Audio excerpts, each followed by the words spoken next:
சித்தர்கள் என்பவர்கள் யார்? அவர்களது நோக்கம் என்ன? நாமும் சித்தராக முடியுமா? இது அவ்வப்பொழுது சிலருக்கு தோன்றும் கேள்விகள்தான்.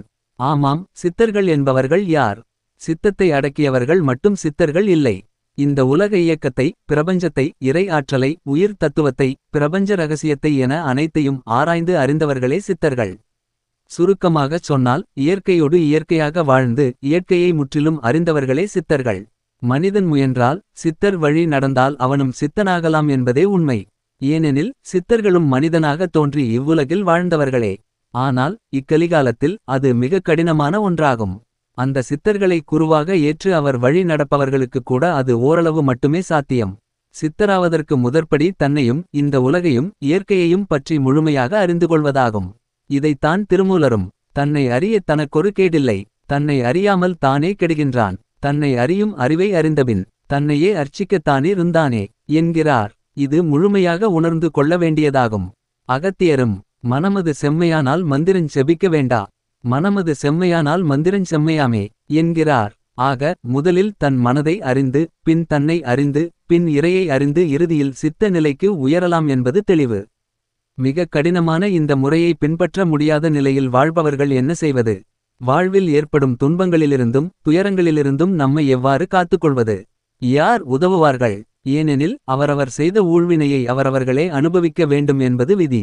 அதனை நிறைவேற்றத்தான் நவக்கிரகங்கள் செயல்படுகின்றன. சாந்தி, பரிகாரம் போன்றவை செய்தாலும் சில சமயங்களில் மனிதனின் கர்மவினை பலம் அதிகமாக இருக்குமானால் அவன் அவற்றை அனுபவித்தே ஆக வேண்டும் என்ற நிலைப்பாடு இருக்குமானால் அவ்வகை துன்பங்களிலிருந்து தப்பிப்பது எப்படி? யார் உதவி செய்வார்கள்? இது மாதிரி நேரத்தில் மனிதனுக்கு உதவி செய்வது சித்த புருஷர்கள் மட்டுமே. சித்தர்களுக்கு மனிதனிடம் எதிர்பார்ப்பு என்று எதுவுமே இல்லை. அவர்கள் வலியுறுத்துவது உண்மை, நேர்மை, கருணை, அன்பு, தூய்மையான வாழ்க்கை மட்டுமே. மற்றவர்களுக்கு உதவும் நல்ல எண்ணம், நல்ல செயல், நல்ல சிந்தனையோடு செயல்படுபவர்களுக்கு சித்தரின் அருள் நிச்சயம் கிடைக்கும். வெறும் 18 பேர் மட்டுமல்ல, பல்லாயிரக்கணக்கான சித்தர்கள் உலகில் அருள்பாலித்துக் கொண்டிருக்கின்றனர். அவர்களை வெறும் தமிழர்கள், இந்துக்கள் என்ற குறுகிய வட்டத்துக்குள் அடைக்க நாம் முயலக்கூடாது. நாடு, நகரம், மொழி, இனம் என அனைத்தையும் கடந்து தூய அறவாழ்வு வாழ்ந்தவர்கள், இன்னமும் சூட்சுமமாக வாழ்ந்து கொண்டிருப்பவர்கள் சித்தர்கள். அவர்கள் நம்முடைய தகுதிக்கேற்ப அவர்கள் உதவத் தயாராக காத்து கொண்டிருக்கிறார்கள். அவர்களின் அருள் கிடைக்க நாம் செய்ய வேண்டியது தூய்மையான வாழ்வு வாழ வேண்டியது மட்டுமே. அவர்களின் கடைக்கண் பார்வைப்பட்டால், திருக்கரத்தால் ஆசிர்வதித்தால், மனிதனிடமிருந்து ஏதேனும் பொருளை வாங்கிக் கொண்டால் மனிதனின் கர்மவினையை அவர்கள் ஏற்றுக்கொண்டு மாற்றுகிறார்கள் என்பது பொருள். அதன்பின் அம்மனிதனின் வாழ்க்கையே தலைகீழாக மாறிவிடும்.